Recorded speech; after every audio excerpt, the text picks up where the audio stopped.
Hi friends, good morning. ఎలా ఉన్నారు? అందరూ బాగున్నారా? నేను కూడా చాలా బాగున్నానండి. ఈరోజు టాపిక్ ఏంటంటే ఎంతో టేస్టీగా ఈజీగా అయిపోయే టమాటీ పచ్చడి నేను మీకు ఇవాళ చేసి చూపించాలనుకుంటున్నాను. నా వీడియో స్టార్ట్ చేసే ముందు నా ఛానల్ కనుక మీరు ఫస్ట్ టైం చూస్తున్నట్టయితే సబ్స్క్రైబ్ చేసుకోండి. అలాగే పక్కనే ఉన్న బెల్ ఐకాన్ కూడా క్లిక్ చేయండి.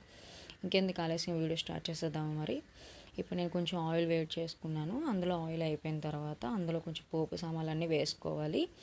ఆ పోపు సామాన్లు ఏమేమి వేసుకున్నానంటే ఆవాలు, జీలకర్ర, ధనియాలు, మినపప్పు, శనగపప్పు వేసుకున్నాను. అలానే ఒక పెద్ద ఉల్లిపాయ కట్ చేసి వేసుకుంటున్నాను. ఇదంతా బాగా వేగిపోయిన తర్వాత ఇప్పుడు ఎండుమిరపకాయలు వేసుకోవాలి.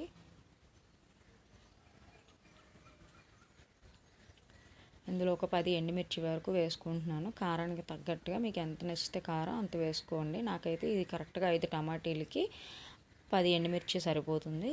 సో నేను అందుకే 10 ఎండుమిర్చి వేసుకుంటున్నాను. ఇదంతా బాగా కలుపుకోవాలి. ఇదంతా బాగా వేగిపోయిన తర్వాత అందులో కొంచెం వెల్లుల్లిపాయలు యాడ్ చేయండి. చూస్తున్నారు కదా, నేను ఎక్కువే వేసుకుంటున్నాను. అలాగే మీకు కూడా దాని టేస్ట్ నచ్చితే వేసుకోండి.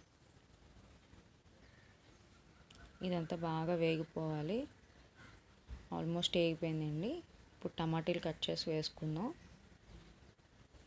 టమాటీలు కూడా పెద్ద పెద్ద ముక్కలే కట్ చేసి వేసుకోండి, ఏం ప్రాబ్లం లేదు, బేనే ఉడికిపోతుంది.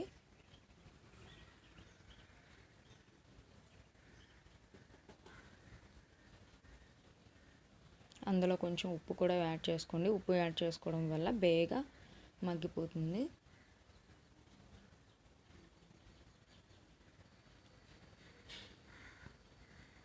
అయిపోయింది. మొత్తం బాగా అంతా బాగా కలుపుకోండి.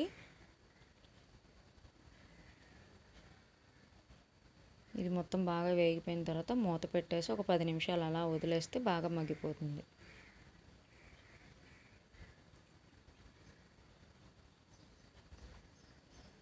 చూసారు కదా, అయిపోయింది. బాగా దగ్గరికి మగ్గిపోయింది. మొత్తం అంతా సాఫ్ట్గా అయిపోయింది. ఇలా టమాటీ నొక్కగానే పైన ఆ పొర అంతా వచ్చేస్తుంది, అంటే మెత్తగా అయిపోయినట్టే. అయిపోయింది, ఆల్మోస్ట్ అయిపోయింది. 100% అయిపోయినట్టే. అలానే నేను దాని పక్కన ఇడ్లీ కూడా ప్రిపేర్ చేసుకుంటున్నానండి. అది కూడా అయిపోవచ్చింది.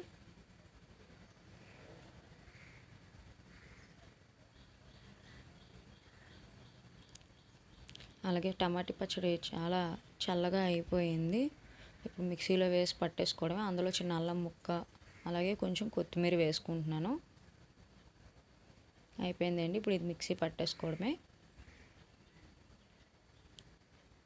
అయిపోయిందండి. ఇలానే ఇష్టపడితే ఇలానే తినేవచ్చు. లేదు మేము పోపు వేసుకుంటామంటే కొంచెం ఎండుమిర్చి, 2 ఆవాల గింజలు లేదా 2 వెల్లుల్లిపాయలు వేసుకొని కొంచెం కరివేపాకు కూడా వేసుకొని పోపు వేసుకోవచ్చు. లేదు ఇలానే బాగుంటుందంటే నేనైతే ఇలానే ఉంచేస్తుంటాను. ఇది ఇడ్లీలోకే కాదండి, అన్నంలోకి కూడా చాలా చాలా టేస్టీగా ఉంటుంది.